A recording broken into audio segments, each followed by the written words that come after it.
What's going on, my home studio engineers? Joel from the Home Recording Network, and today we're talking about making our home recorded drums go from this to this.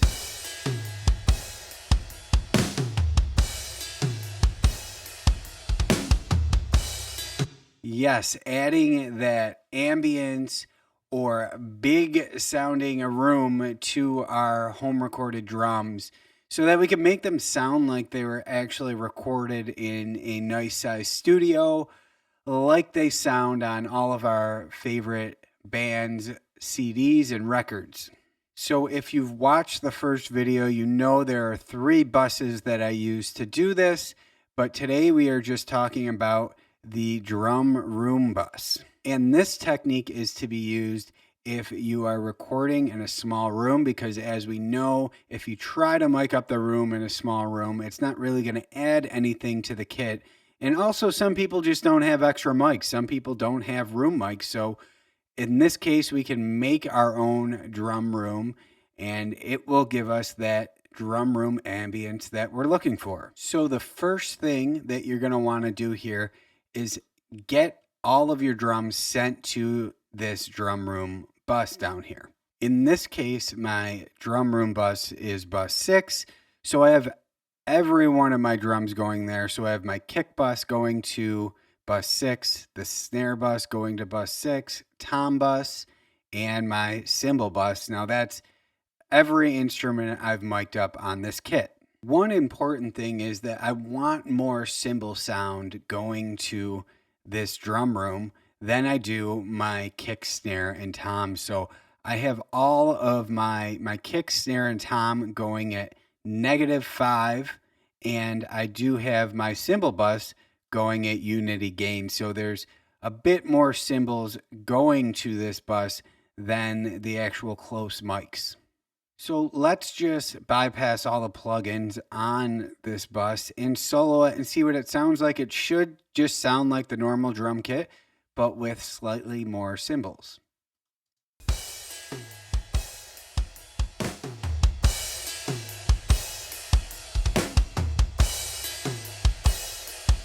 Yeah, there we go. Just a little bit more cymbals than we like, but that's going to sound cool after we add our reverb and effects to this. There's a reason why I want more cymbals in this, because when you mic up a room, you can really hear the cymbals, and that is adding a ton of ambience to the room. I mean, it's not just the kick and the snare, but the cymbals are very important in this drum room mix. But one important thing to note is that if we were actually to be miking up a room while recording drums, the cymbal sound would be much darker than the sound we have now. And that is because room mics are usually placed about 10 to 15 feet away from the kit.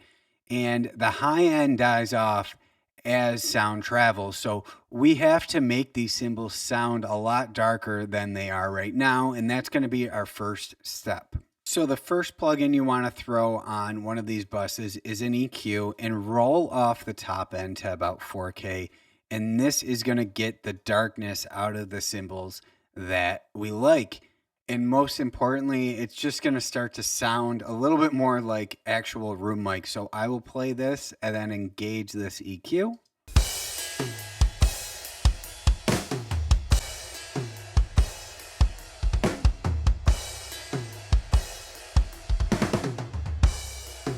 And there we go. We have some darker cymbals. And now that sounds a little bit more like actual room mics. Now here you're going to want to roll off to about 4K. And I also have a little dip out around 3K, but that is not needed. It's whatever your taste is. So whatever you can do just to darken these up a little bit. Next, I like to take out a little bit of the transient from either the kick or the snare. So I throw a limiter on there and just bring it down until we are getting some gain reduction on the loudest transients, which either could be the kick or the snare, sometimes both. And this just brings the cymbals forward a bit.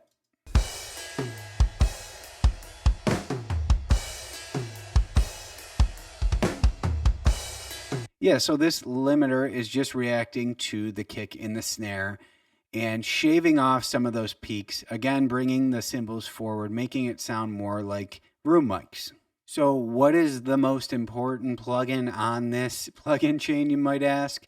It's going to be the reverb, obviously. Now, when you're picking your reverb, you're going to want to pick a room reverb. Don't pick a plate or a hall. You want to pick a room so we can actually replicate that drum room sound. So for this, I'm just using the Slate Verb Suite Classic, and he's got two nice presets, realistic full drum room 2, and there's a 1 as well. I chose the second one in this case, but what's cool about this is you can add some stereo width, making it seem like these mics are placed further apart from each other, which is just going to expand the drum kit from left to right. You might also want to add some pre-delay here. So I have about 10 milliseconds of pre-delay, which is making this reverb sound like the mics are placed maybe about 10 feet away from the kit, like an actual room mic. The other thing to note here is I've taken the dry wet signal down so that we have just about 25% of the reverb playing. You don't want too much of the reverb in the mix because then it's just going to start to make the cymbals sound washy and just over reverbed. So let's engage this and see what we have.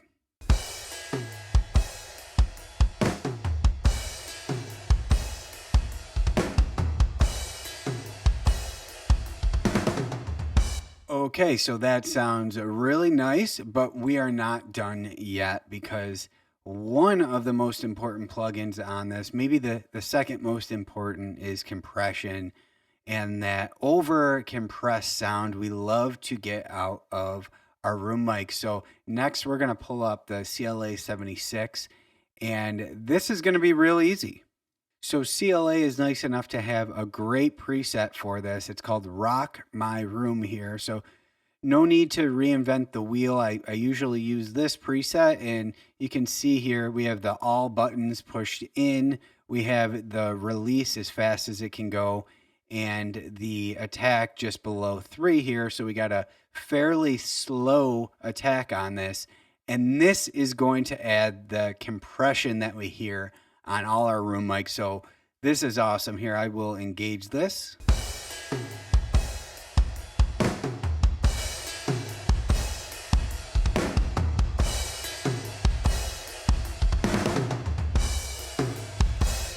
That just takes the cake for me. I mean, this is awesome. This compression setting is insane on room mics, and we love that pumping effect on other things in our mix. So why not throw it on our room mics? And you can get really heavy with this and even use more compression than that to get your room mics to sound just crazy.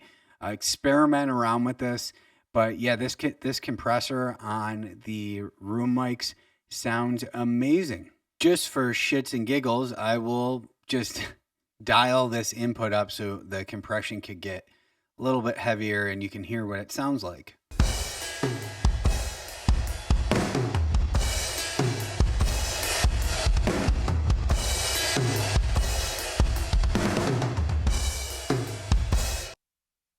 Yeah, so experiment around with this kind of stuff when you're using this technique.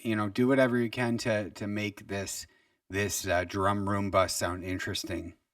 So the last plugin I like to put on this bus is usually another EQ. And what I will do is I will roll off to about 100 hertz on the low end, and sometimes I will even roll off some more on the high end.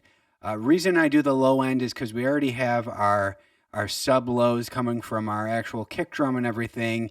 Room mics don't usually have that much low end in them, so to make them sound a little bit more like an actual room mic, I will roll off usually somewhere between 80 and 100 hertz. Now, you're probably thinking, whoa, what's all this dipping out here?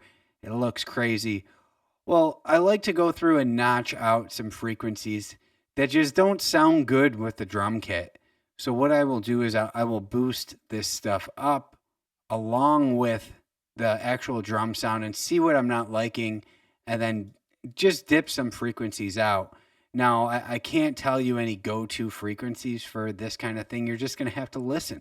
Now I can show you an example of how I would usually do this. So what I would do is I would crank the drum room bus, which it already is. It's at, you know, plus 6 dB, and play this with the actual drums. And let's just boost this 200 frequency, and you can hear how ugly it sounds with the kit.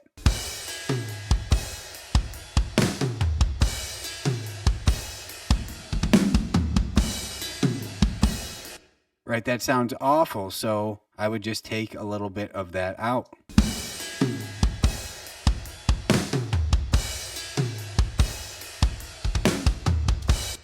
So I would just suggest playing this bus along with your drum bus, listening to the two together, and search around for some ugly sounding frequencies that you can notch out. You're not really going to hurt anything by doing any of these notches, because this drum room bus is just filler. It's in the background, really. So it's not in the forefront. So you can get away with notching a bunch of frequencies out. Just do whatever you got to do to make it sound right with your actual drums. Now, all that's left to do is blend this bus we've created in with the actual drums. So I would just pull the fader all the way down, play them together, and see what balance I like.